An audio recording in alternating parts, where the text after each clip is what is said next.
Hey guys, welcome to my channel. My name is Ivie Ose. In today's video, we're discussing Schiaparelli, Paris Haute Couture house, Schiaparelli, fashion designer Schiaparelli, Haute Couture 2023 spring collection. It's called the Inferno.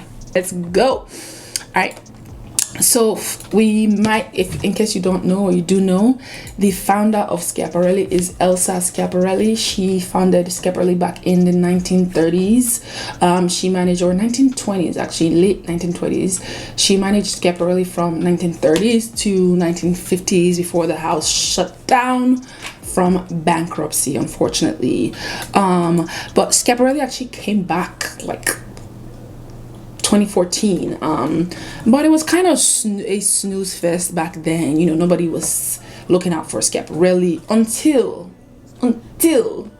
Daniel Roseberry, the current creative director, was appointed in 2019.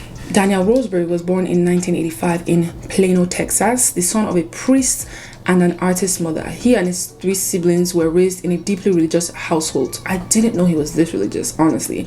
Seeing this, I was like, interesting. That's where Inferno and the collection is coming from. Cool.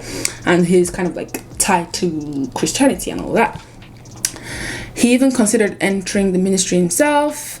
After high school, he traveled the world on Christian service missions to Hawaii, Jordan, Pakistan, and various parts of Israel. Upon returning to the US, he enrolled in New York's Fashion Institute of Technology, which he left after 2 years to begin working at Thom Browne, the New York-based tailoring house. I didn't even know he was at Thom Browne. That's like, when was he at? Anyway, over his 10 years at Thom Browne, which eventually grew to encompass men and women's collections, Roseberry rose to become the head of design. In 2019, he took the job of artistic director of Schiaparelli, the storied Parisian couture house. During his tenure, his tenure is still going on, Roseberry has become known for resurrecting some of the Maison's beloved and influential codes and iconography, while paying homage to its founder Elsa Schiaparelli's love of surrealism. Keep that in mind. We're going to come back to that. Over his 10 years at Thom Browne, which grew to encompass both men's and women's collections, Roseberry rose to become the head of design. In 2019, he took the job of artistic director at Schiaparelli. During his tenure, he's become known for resurrecting some of the Maison's most beloved codes and iconography, while paying homage to its founder Elsa Schiaparelli. She was a lover of surrealism, and at the same time, he had subverted many of those same codes, contributing to a new aesthetic vocabulary with his frequent use of gold jewelry, hardware, repurposed denim, molded leather, and metal breastplates and body parts. Like Schiaparelli herself, who was known for her technical innovations, Roseberry is particularly interested in experimenting with new or unlikely fabrics and exploding the idea of what couture can or should be. That is very interesting when you are viewing this. You have to take this in to take in his collections, because like, you ain't gonna get it until you look at this. I was seeing some comments and like, I get it, girl. It's not for you. Girls who get it, okay? It's don't everybody gotta get it. We get it. There is a note, of course, prior about the actual collection itself, which we are absolutely going to read because we're smart people in this class. Duh. The Inferno collection is basically inspired from a poem written by an Italian writer, Dante Alighieri. In 1308, the poet Dante Alighieri began what would be his masterwork, the Divine Comedy, a 14,233 line poem divided into 3 books: Inferno, Purgatorio, and Paradiso. And I think this specifically is related to the first book, Inferno, that he had revisited this poem and he found something different. Because sometimes, you know, when you're reading things or you're rewatching things, you rediscover things, you receive things with like different eyes. I was struck by something I'd missed when I first encountered it, not the horror of hell that Dante conjures so vividly, nor the sense of despair that overcomes you as you descend further and further into the realm, but by how the story is at its core an allegory of doubt. And yet, as he climbs deeper into hell, he realizes just how little he actually knows. All those years, all that life, and yet he remains in that dark wood.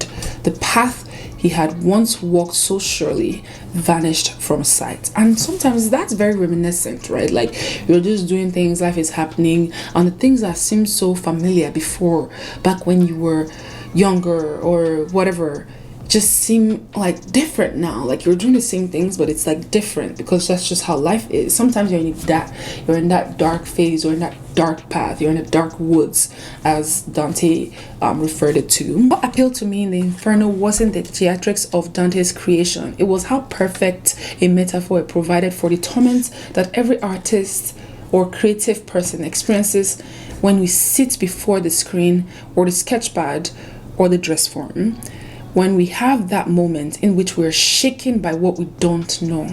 When I'm stuck, I often take comfort in thinking of Elsa Schiaparelli. The codes she created, the risks she took, are now stuff of history and legend, and yet she too must have been uncertain, even scared, when she was inventing them. Her fear enabled her bravery, which sounds counterintuitive, but it's key to the artistic process. Fear means that you are pushing yourself to make something shocking, something new.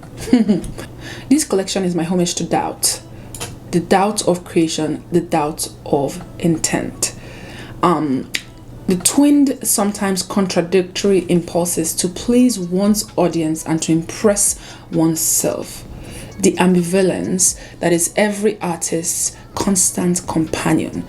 And so with this collection, I wanted to step away from techniques I was comfortable with and understood, to choose instead of that dark wood where everything is scary but new, where I would be feeling my way through some place I didn't know and didn't understand.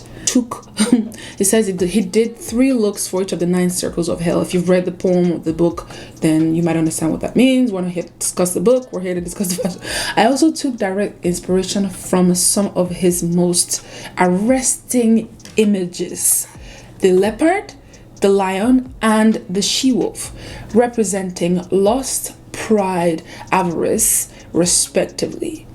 And from here in the spectacular faux taxidermy creations, constructed entirely by hand from foam, resin, and other man-made materials. Inferno, Purgatorio, and Paradiso, one cannot exist without the other. It is a reminder that there is no such thing as heaven without hell.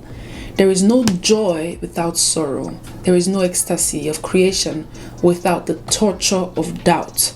My prayer is that I remember that always on my most difficult days, when inspiration just won't come. I remember that no ascension to heaven is possible without first a trip to the fires and the fear that comes with it. Let me embrace it always. So that was some of his notes for the show notes. So let's go to the collection. That was a very long-winded speech just to get to the collection. So let's go. All right, first one, here we can see the introduction of the pants. Immediately I'm noticing the pants, leather shoes, leather gloves, the bustier, kind of like a longer bustier. It almost looked like a peplum. We also can see the earrings. The face is very symbolic to the house.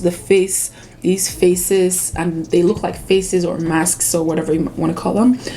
They are symbolic to the house. They bring them, he uses them. I think Daniel Roseberry, the artistic director. He loves sort of like body anatomy, body parts, and so he'll use that, like your body, your abs, your eyes, your nose, your face. He'll use that, your legs, your feet. He'll use that in like creation of like accessories and designs and all of that stuff. So here we can see the face and the earrings.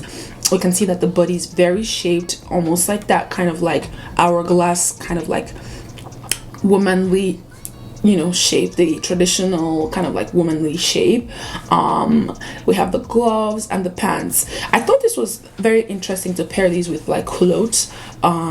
So I know for sure that we're going to see more pants. Of course, I've seen the collection, so I know there are more pants, but like this kind of reminds me of like, you know, that like masculinity amidst the very feminine kind of like features. Like for example, the top is made of these flowers, what look like flowers, and so pairing that with the pants is very contrasting and very interesting, especially with the leather as well. So it's like as remember when I was saying like he likes to mix fabrics, he likes to play with fabrics. You'll see that very often. We see a dot in this gorgeous bustier short mini dress. So it's like the top half is suede, and then you have the skirt underneath. It's like a pleated skirt, and then the keyhole. The keyhole is also one of the codes of Schiaparelli. They love these like little things, trinklets, ornaments, you know, so that you'll see the keyhole featured throughout the collection. There's a keyhole here. We saw the keyhole already with the shoes, so we'll expect to see that more, of course. The pleating is very also familiar with the house. The house loves pleating. Elsa Schiaparelli herself had a lot of pleating in her designs, so I wasn't surprised to see this here in such an elegant manner. It's very interesting to see it paired with such a stiff, you know, bottom half. The half is very stiff and very rigid, but the bottom pleating is very kind of like, it's still stiff but less so with the pleating, you know what I mean? So it's cool to see that. Of course, we have the feet shoes. I actually thought the lining was red, but it's actually this signature hot pink from Schiaparelli. Elsa Schiaparelli had this like signature hot pink color. She had her perfumes as well, so that is a color. I'm happy that he does this little nods to Elsa. He like remembers her in such a way that is so prevalent in his collections, which is so interesting. The face earring is back here in black. I saw that. This jacket coat has to be one of my favorite pieces. When you see this move on video, it is insane how he was able to capture this structure on quilt. Jeez, I don't know, like how did he do that? Did he fill it up? I don't even know. I don't know. Anyways, let's focus. The quilting is also very traditional of Schiaparelli. I've seen quilts in some of their designs in the past as well. The keyhole shoes are definitely here. Luxury. That ivory kind of like pearlescent color is beautiful. The earrings are gorgeous. The earrings are the eye earrings. As I said, he loves body parts, so seeing these are very, very cool. The back of that coat is stupid ridiculous. Like what are you even talking about? Next one is this dress. Now this dress, he said the material was supposed to kind of like imitate like the Hall of Mirrors from the Palace of Versailles in Paris. So this is supposed to imitate that, because she also, Elsa, by she I mean Elsa used the House of Mirrors in her designs, in her early designs back in the 30s, 40s, somewhere in there. Her collection has some of those mirrors, so this is kind of like an homage back to that, because she had featured that in her designs. This is a stunning number. This number in action is wow. The beads are just beautiful. I don't know if these are wooden beads. They look like they're made and covered in like sort of like silk fabric. They look like silk buttons, but they just might be wood as well, because the red dress that Doja wore did have some of those wood beadings. So this might be that. Love the pant. I like how he keeps the elegance even amidst the masculinity of the pants and the structured blazers. He might also love architecture designs.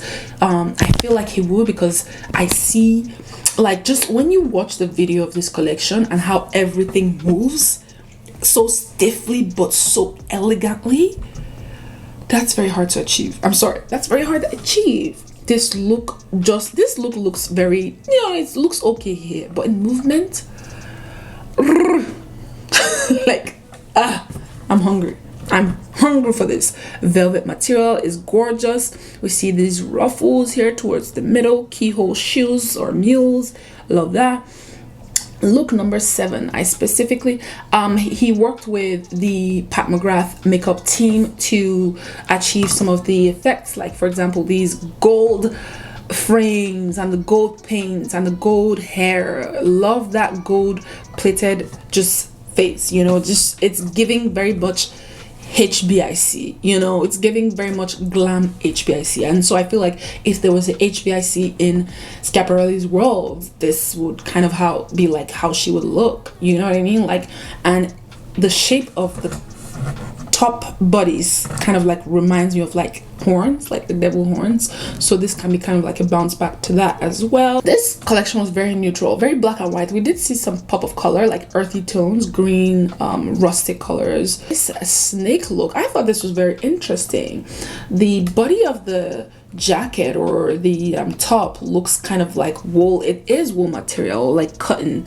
It looks like sheep. It looks like I wish they did the wolf on this. It would be like wolf in sheep clothing. But the snake here, I mean, because the serpent was also mentioned in the poem or in the book as well, so this was kind of like the ode to the serpent as well. It looks so real. The materials they've used to create this is so real. The keyhole is there as well. The next one, number 9, this is a stunning look. The bodice or the plastron is kind of made of like these, like, what you call it, mother of pearl, and so they're kind of like broken and layered into like to create this top half, which is the cinched waist and the exaggerated hips is definitely reminiscent of Elsa Schiaparelli's perfume that she sold back in the day. She had a signature perfume. And so this is kind of like a nod to that, you know, with all these kind of like exaggerated body shapes, figure eights, hourglass shapings. This is the wolf, or sorry, this is the leopard. This is the snow leopard. So I feel like the animals were a way to kind of like distract, if you will. They were like distractions. But if you don't notice, you're going to focus too much on them. So if you take them all out of the collection, then you can really see how gorgeous and stunning everything else was. Even the animals are pretty cool as well, but like they're there as the distractions, as the things that like kind of like sort of like attack the mind or attack the perspective of things, I feel. And so that was the interpretation of that like trompe l'oeil kind of thing, that surrealism. This was the representation of that surrealism effect, is like the animal come to life. Is like, are they real? They looked so real, like they would be like actual, you know, dead animals or whatever it is, but they are actually man-made. He mentioned that this collection employed a lot of man-made labor, a lot of manual labor. So it was very interesting to see that people were kind of like had polarizing views on this. Some people were upset because this may they felt like this may glorify you know, poaching or that kind of stuff, but like I see that this clearly was not that. It's okay for art to imitate life sometimes. This was clearly imitation and not the actual life itself. So I thought it was cool to pull from that. And again, they were distractions, which kind of like ended up being the focus at the end of the day, was the distraction, you know what I mean? Which is kind of interesting because in the poem, you know, these things were things that were kind of there to kind of attack Dante. So it's interesting how things work in it. Look 11 were, you know, the structured blazers, very exaggerated sleeves, exaggerated shoulder pads, the waistline, exaggerated top half, really. Love the middle, love that plunging neckline, very gorgeous. Very hard to achieve this plunging neckline with that lapel sitting flat like that. Very, very interesting. I imagine that would be very hard to achieve. The shoes, of course. And look 12, this look in motion was divine, exquisite. And also another thing that he mentioned was that they painted some of the velvet dress, painted them so that they would kind of like look like they change color with movement. Of course, it's hard to see that in picture, but again, this is part of the surrealism, the trompe-l'oeil, which he kind of ever so represents in every collection, because that's Elsa's that's her DNA, is surrealism, is eccentric, it's hyper real, hyper stylized. That's her vibe. So he wanted to really bring that to life.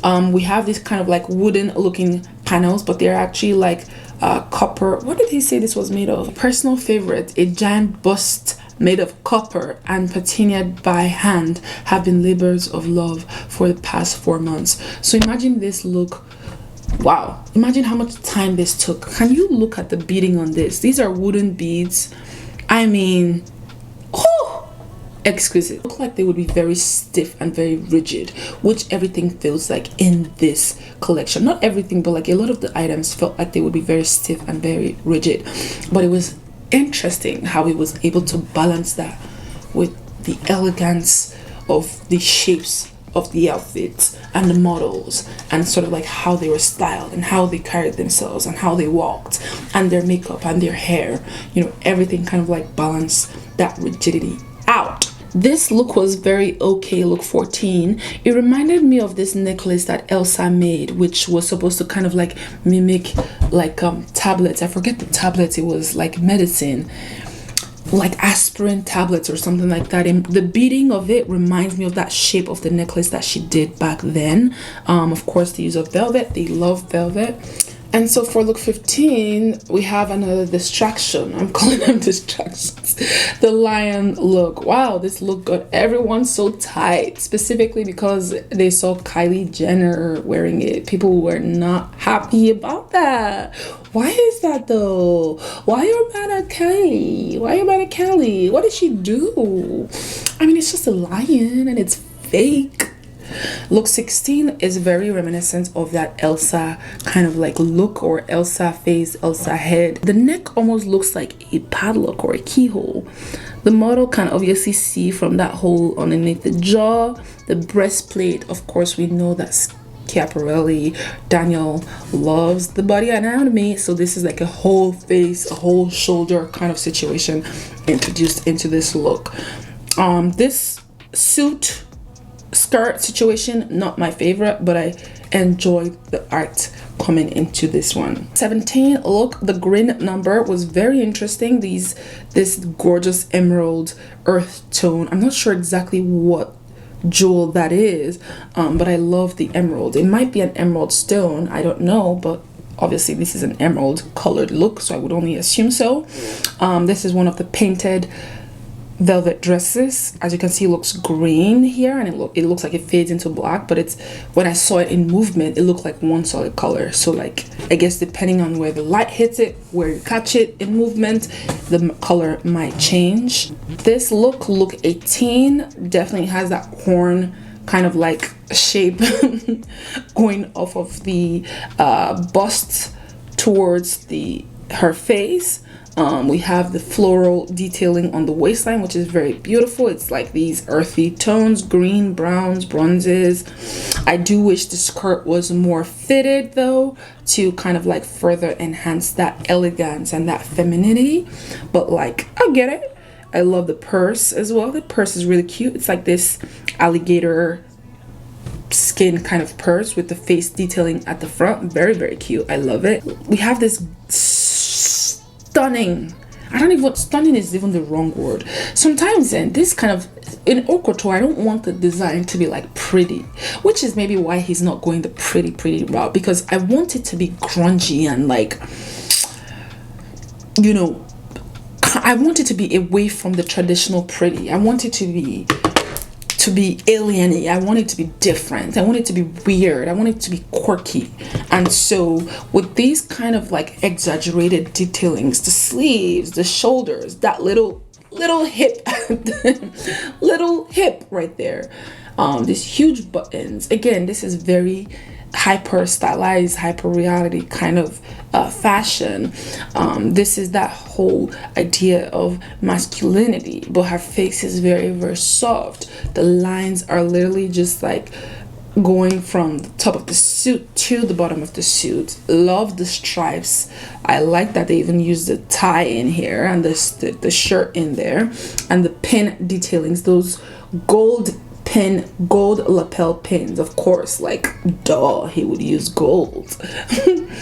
Number 20, this look reminded me of gluttony as one of the sins. Gluttony, it looked very stuffed and robust, you know what I mean? Like, I think this is what this is supposed to kind of like evoke out of you. It looks stuffed, the top portion of it, the hip portion of it, and then the bottom is just like cool, okay, cool. You know, of course we have that I should say we have that deep plunging neckline here again, so that's cool to see as well.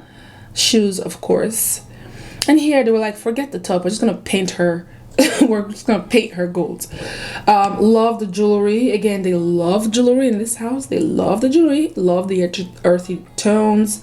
The purse is back here again, and these are just like simple, you know, structured pants. This look is definitely kind of like an ode to the bodice, or the love for like body anatomy. Well, earth jewel tones are back in this kind of like bejeweled body piece. It's stunning, you know. I love that it kind of like covers her face as well. The pants, the tailoring of these pants, the tailoring in Schiaparelli is magnificent. The tailoring shout out to the Couture house, the atelier, the seamstresses, everybody who was involved in making this collection just right. That Hall of Mirrors look is kind of like back in this kind of like hourglass piece. I do wish I saw this on a different model. I saw this in movement, and I feel like this model didn't carry this item as well as it could have been carried. 24, I do like the gloves, plunging neckline, and that little cute hip right there. This in movement was also fire. 25 was cute. It reminded me of, this is like that what's it called, the Brianna look. It reminded me very much of that. It's a bit different, but it's very much that extravagant cape, extravagant sleeve. The bust line, if you notice, the bust, the one is lower than the other. I saw it in video and it was actually specifically lower than the other, which I thought was cool, because like, who wants the same height anyway? Like, it's couture. In couture week, we don't want things to be the same way that they've always been. We want them to be challenged. I want you to flip it, tear it, rip. That's, if I say couture, I'm not looking for, don't give me regular shapes and gowns and dresses that we already give. I want you to take that, rip it apart, throw it this way and throw it this way, change the fabric, throw something on it, throw some paint on it, throw some jewel, throw something on it, like do something to it. Challenge me. Challenge. This is literally your time to play. So like, if you're not playing, then I'm not buying it. Like, I don't know, I'm not buying. And so 26, this is very sexual, sexy kind of look, very revealing. Maybe this one is one of the sins of like lust or something. Very revealing. I do like that they use this like huge sequins for the skirt portion and the bust portion with the beadings as well. The beading is definitely consistent throughout this collection. This is the only shift dress I want. This shift dress is a shift couture come to life. I have never seen shift done so well. It looks shifty, still just looks like a plain slip dress, you know. It looks like, you know, still a slip dress, but like in movement. Y'all need to watch the video. I'm gonna link the video in this. I'm gonna link the video of the collection of the runway in underneath the description bar, because like, you need to see it in movement. Like, me explaining this to you how it should look, you gotta see it, you know what I'm saying? And I'll attach some videos on the screen, obviously. So yeah, this model number 28, I loved how she walked and came down the collection. She had this sort of like cuffs on her hair throughout, the braids going all the way back. The gold, obviously, it's a very reminiscent of the Schiaparelli love for gold. And I love that they use black woman here, because like we know as blacks, we do We love a little gold, child. That play back and forth was very interesting because I love gold, kind of like, I used to love those gold cuffs and stuff in my hair, so I thought this was a nice pull on that gold, kind of like ornament, bijou kind of like situation. 29. Oh, this is another one of my favorites. This leather body dress. Oh, is this a jacket? Is this a dress? I don't even know. Oh, it's leather that it looks like leather that is like it's so stiff it could break. That's how it looks, because it didn't like move from the midriff and up. It didn't really move. It was so stiff, but I specifically liked how stiff they captured it. You know what I mean? Like, this is how you want it to look from night to end. But if you had a leather jacket, a regular leather jacket, it probably wouldn't look like that. It would slump, it would frump, it would like move over time. So they were like, yeah, we're just gonna capture the stuff in time how it should be. We're just gonna stiffen it up right there, and that's just how it was gonna be. And how they captured that, the tailoring and the like construction that they used to capture that dress, that leather dress, mind blown. I don't even, as a matter of fact, y'all please invite me to the workshops so I can see how y'all do. I mean, it's not like I'm gonna take it away. It's just cool to see, like, oh my god. Naomi in the wolf jacket. I mean, who fiercer than to wear this costume or this jacket than Naomi? And I say costume because like haute couture is kind of like that line between like kind of like wearable. Actually, no, it's not wearable. Haute couture is kind of like, it's, you know, theater kind of, you know, it's theatrics, it's costume in a way. But I don't say costume because costume sounds bad, you know what I mean? This is art. This is real art. So I love seeing Naomi on the runway. Her face looked so soft, even with the structured bones and jawline. Her face just still looked soft. It was so pretty. Something about the blush and the pink sort of like eyeshadow and the warmth of her face just looked so soft and so pretty against the wolf. You know what I mean? Like against the wolf. And it just looked very, I don't know. She just looked unfazed. You know what I mean? And that's typical Naomi fashion. She just looked like, hey, you know, another day at the office. You know what I mean? Like, wow. You know, like such a strong, fierce, powerful look worn so effortlessly. Like, you know what I mean? It was almost like the models kind of like contributed to the art. Like, I don't know, the casting of the show was really good. I'm not gonna lie, it was really good, really good. 31. This is a slip dress. Now this is a slip dress we're used to seeing. This is a slip go dress. This dress moved like pearl. It moved so iridescently. It moved like butter, you know what I mean? Like, and of course they have the little glove, you know, glove scarf. I don't even know what to call it. Is this a glove, a cape, a train? It's a glove that goes into kind of like a situation. And then the last look, number 32. I didn't appreciate this look as I did when I watched the video. I keep saying the video because you have to see it in movement. It's not enough to, like, if somebody spent 4 months creating this picture, will never capture what it needs to capture. When I saw that video of the movement of this jacket, the dress, I was like, I could care less for it, but the jacket, oh my god.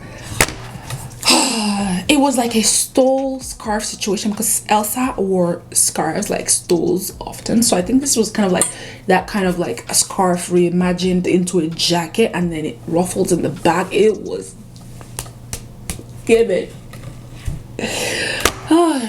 And this is, I guess, the freed look. This is the freed. Perhaps this part, this is you emergence from the struggles and all that darkness and torment, and you know, and finally into the other side of the freeness. And you know, you will notice that this look has, I guess, more movement and more ruffles. It was less stiff in the jacket, especially itself. So, and I love the color as well. This was the brighter look, one of the brighter looks. The brown feet shoes are pretty cool, matched her skin quite spot on. Pretty model, just, you know, great collection overall, really. So that was the end of the collection. Some things I am taking away from this collection are, I wrote down some notes. Things are not as they seem. They are there to distract us or to make us question.